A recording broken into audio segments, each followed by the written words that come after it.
ನಮಸ್ತೆ, ಎಜಿ ನ್ಯೂಸ್ಗೆ ಸ್ವಾಗತ.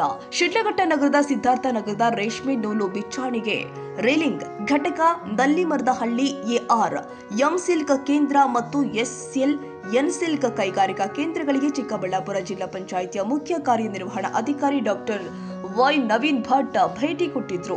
ಇದೇ ವೇಳೆಯಲ್ಲಿ ಸ್ಥಳೀಯ ರೈತರು ಹಾಗೂ ರೀಲರ್ಗಳ ಸಮಸ್ಯೆಗಳನ್ನು ಖುದ್ದಾಗಿ ಅವಲೋಕನ ಮಾಡಿ ಪರಿಹಾರ ಕಂಡುಕೊಳ್ಳುವ ವಿಚಾರದಲ್ಲಿ ಸಮಾಲೋಚನೆ ಮಾಡಿದ್ರು. ಸಾಂಪ್ರದಾಯಿಕವಾಗಿ ರೇಷ್ಮೆ ನೂಲು ತಯಾರಿಕೆ, ಟ್ವಿಸ್ಟಿಂಗ್ ಮತ್ತು ಗುಣಮಟ್ಟ ಪರೀಕ್ಷೆ, ರೇಷ್ಮೆ ನೂಲು ಬಿಚ್ಚಾಣಿಕೆ, ಗೂಡಿನಲ್ಲಿ ಇರುವ ಹುಳು ನಿರ್ಜೀವಗೊಳಿಸುವುದರಿಂದ ಆರಂಭಿಸಿ ರೇಷ್ಮೆ ದಾರವನ್ನ ಮಾರಾಟ ಮಾಡುವ ತನಕ ಹಲವಾರು ಸಂಸ್ಕರಣಾ ವಿಧಾನಗಳನ್ನು ಒಳಗೊಂಡಿರುವುದರ ಬಗ್ಗೆ ಮಾಹಿತಿ ಪಡೆದು ಸಮಸ್ಯೆ ಆಲಿಸಿದ್ರು. ಅದೇ ರೀತಿ ಪ್ರಸ್ತುತ ನೂಲು ಬಿಚ್ಚಾಣಿಕೆ, ತಾಂತ್ರಿಕತೆ, ಸಂಸ್ಕರಣೆ, ಶೇಖರಣೆ, ವಿಂಗಡಣೆ, ರೇಷ್ಮೆ ಗೂಡು ಬೇಯಿಸುವ ವಿಧಾನ, ನೂಲು ಬಿಚ್ಚಾಣಿಕೆ, ರೀಲ್ ತೂಕದ ಮಾಹಿತಿ ಪಡೆದಿದ್ದಾರೆ. ನಂತರ SLN ಸಿಲ್ಕ್ ಕೈಗಾರಿಕಾ ಕೇಂದ್ರ ಎಲ್ಲಾ ವಿಧದ ಬಗೆಯ ಟ್ವಿಸ್ಟಿಂಗ್ ಸಿಲ್ಕ್ ಮತ್ತು ARM ಸಿಲ್ಕ್ ನಲ್ಲಿಮರದಹಳ್ಳಿ ವಾರ್ಡ್ಗೆ ಭೇಟಿ ಕೊಟ್ಟು ಆಧುನಿಕ ಯಂತ್ರೋಪಕರಣಗಳ ಬಳಕೆ ಬಗ್ಗೆ ಮಾಹಿತಿ ಪಡೆದಿದ್ದಾರೆ. ಈ ಸಂದರ್ಭದಲ್ಲಿ ಶಿಡ್ಲಘಟ್ಟ ತಾಲೂಕು ಪಂಚಾಯಿತಿ ಕಾರ್ಯನಿರ್ವಾಹಕ ಅಧಿಕಾರಿ ಆರ್ ಹೇಮಾವತಿ, ಶಿಡ್ಲಘಟ್ಟ ಸರ್ಕಾರಿ ರೇಷ್ಮೆ ಗೂಡಿನ ಮಾರುಕಟ್ಟೆ ಓಪನ್ ನಿರ್ದೇಶಕ ಉಮೇಶ್, ತಾಂತ್ರಿಕ ಸೇವಾ ಕೇಂದ್ರದ ವಿಸ್ತರಣಾಧಿಕಾರಿ ಶರತ್, ಪ್ರಗತಿಪರ ರೇಷ್ಮೆ ನೂಲು ಬಿಚ್ಚಾಣಿಕೆದಾರದ ನಾರಾಯಣಪ್ಪ, ಮಧು, ರೇಷ್ಮೆ ಇಲಾಖೆ ಸಿಬ್ಬಂದಿ, ತಾಲೂಕು ಪಂಚಾಯತ್ ಸಿಬ್ಬಂದಿ ಉಪಸ್ಥಿತರಿದ್ದರು. ತಮೀಂ ಪಾಷಾ, ಶಿಡ್ಲಘಟ್ಟ, ಎಜಿ ನ್ಯೂಸ್.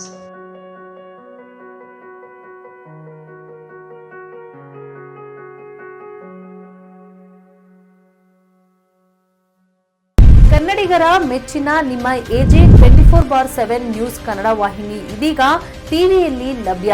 ವೇಳೆ ನೋಟಿಸ್ ಕೊಟ್ಟಿದ್ರೆ ವಾಪಸ್ ತಗೋತೀವಿ. ಇವತ್ತು ವಕ್ಫ್ ಪ್ರಾಪರ್ಟಿ ಅಂತೇಳಿ ಬರ್ತದೆ ಅಂತ ಹೇಳಿದ್ರೆ ರೈತರು ಬೀದಿಗೆ ಬಂದು ಏನ್ ಮಾಡ್ಬೇಕಾಗತ್ತೆ? ಯಾರು ವೋಟ್ ಹಾಕಿಲ್ಲ ಅಂದ್ರೆ ಗ್ಯಾರಂಟಿನೆಲ್ಲ ಸ್ಟಾಪ್ ಮಾಡ್ಬಿಡ್ತೀವಿ.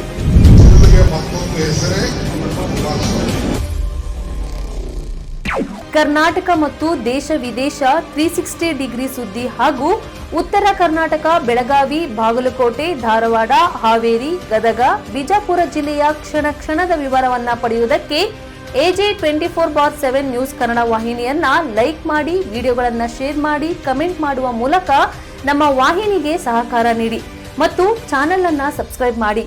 ಧನ್ಯವಾದಗಳು.